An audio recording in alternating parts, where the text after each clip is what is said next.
വാശിയേറിയ പോരാട്ടം നടന്ന മഞ്ചേശ്വരം മണ്ഡലത്തിലൂടെ ഇത്തവണ ഒരു മന്ത്രി ഉണ്ടാകുമെന്നാണ് വലിയ പ്രതീക്ഷ ഉണ്ടായിരുന്നത്.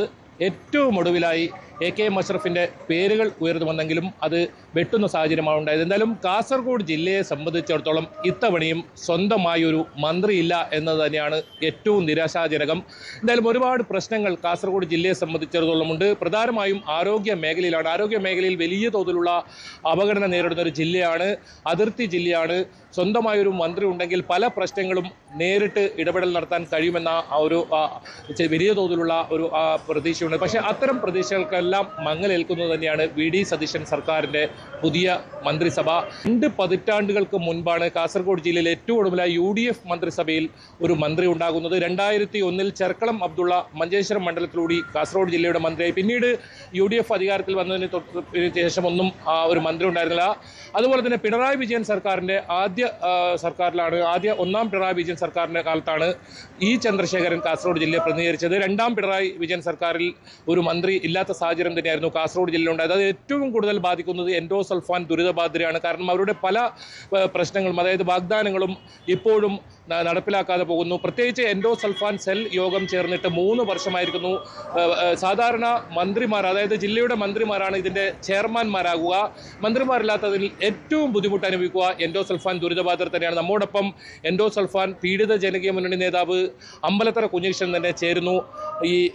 ഇത്തവണയും കാസർഗോഡ് ജില്ലയ്ക്ക് ഒരു മന്ത്രിയില്ല, എങ്ങനെയാണ് കാണുന്നത്? തീർച്ചയായും ഒരു മന്ത്രി കാസർഗോഡ് ഉണ്ടാവുകയായിരുന്നെങ്കിൽ എൻഡോസൾഫാൻ ദുരിതബാധിതരുടെ പ്രശ്നങ്ങൾ നേരിട്ട് മന്ത്രിസഭയിൽ ഉന്നയിക്കാൻ പറ്റുമായിരുന്നു. എൻഡോസൾഫാൻ ദുരിതബാധിതരെ സംബന്ധിച്ചിടത്തോളം ഒരുപാട് പ്രശ്നങ്ങൾ നിലവിലുണ്ട്. പ്രത്യേകിച്ച് ആരോഗ്യ പ്രശ്നങ്ങളാണ് അതിനകത്ത് ഏറ്റവും പ്രധാനം എന്ന് പറയുന്നത്. നമ്മുടെ മെഡിക്കൽ കോളേജൊക്കെ ഇവിടം വരെ എത്തിയെന്ന് ഇവിടുത്തെ പൊതുസമൂഹത്തിന് അറിയാം. തീർച്ചയായും VD സതീശൻ മുഖ്യമന്ത്രി ആയതോടുകൂടി ഞങ്ങൾക്ക് വലിയ പ്രതീക്ഷയുണ്ട്. കാസർഗോഡിൻ്റെ ഇത്തരം പ്രശ്നങ്ങൾക്ക് പരിഹാരം ഉണ്ടാക്കാൻ വലിയ ശ്രമം നടത്തുമെന്ന് നേരത്തെ തന്നെ പ്രത്യേകിച്ച് ഞങ്ങൾക്ക് എൻഡോസൾഫാൻ ദുരിതബാധിതർക്ക് വാക്ക് തന്നതാണ്. തീർച്ചയായും അത് ഏറ്റെടുക്കാനുള്ള എല്ലാ സാധ്യതകളും VD സതീശൻ മുന്നോട്ട് വരും എന്നാണ് ഞങ്ങൾ കരുതുന്നത്.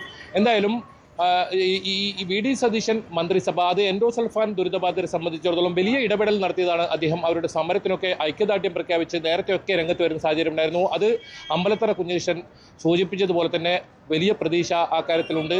സ്വന്തമായി മന്ത്രിയില്ലെങ്കിലും 4 MLA-മാരാണ് ഇത്തവണ UDF-ൽ നിന്നും കാസർഗോഡ് ജില്ലയിലുള്ളത്. അതിൽ 3 പേർ കന്നിക്കാരാണ്.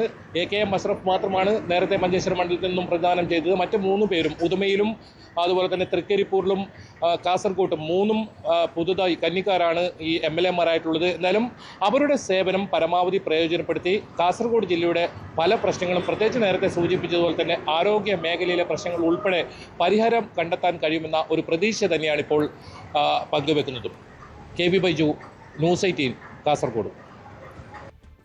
എന്തായാലും ജില്ലകൾക്ക് മന്ത്രിമാരില്ല എന്ന് പറയുമ്പോൾ പൊതുസമൂഹത്തിൻ്റെ പല കോണുകളിൽ നിന്നും ഉയരുന്ന സംശയം എന്നത് എന്താണ് ഇത്തരത്തിൽ പരാതി ഉയരാൻ സാഹചര്യം? മന്ത്രിമാർ എന്നാൽ അത് ഏതെങ്കിലും ഒരു പ്രത്യേക ജില്ലയ്ക്ക് വേണ്ടിയാണോ? കേരളത്തിൻ്റെ മൊത്തം കാര്യങ്ങൾ നോക്കി നടത്തുന്നതിനും കേരളത്തിൻ്റെ എല്ലാ വിഭാഗങ്ങൾക്കും വേണ്ടിയല്ലേ പ്രവർത്തിക്കേണ്ടത്? പിന്നെ എന്തിനാണ് ഇത്തരത്തിലുള്ള ചർച്ചകളെന്ന മറുചോദ്യം കൂടി പല കോണുകളിൽ നിന്നും ഉയരുന്നുണ്ട്. ഏത് മന്ത്രി എവിടെ നിന്ന് പ്രവർത്തിച്ചാൽ പോലും സംസ്ഥാനത്തെ മൊത്തം ബാധിക്കുന്ന തീരുമാനങ്ങൾ അല്ലേ എടുക്കേണ്ടത്?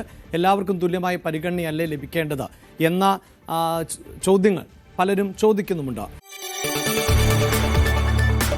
കൂടുതൽ വാർത്തകൾക്ക് News 18 Keralam YouTube channel subscribe ചെയ്യുക.